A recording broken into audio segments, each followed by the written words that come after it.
আল্লাহ ওগো আল্লাহ, আল্লাহ ও আল্লাহ।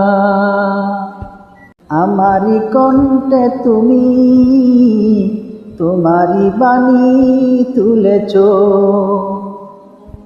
বুকেরি দেরাজে তুমি কোরআনে স্থান দিয়েছ।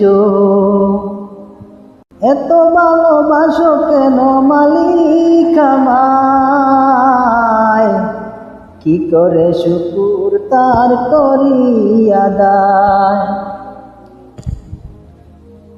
এত ভালোবাসো কেন মালিক আমায়, এত ভালোবাসো কেন মালিক আমায়। পৃথিবীর দিকে দিকে অযুত রুদে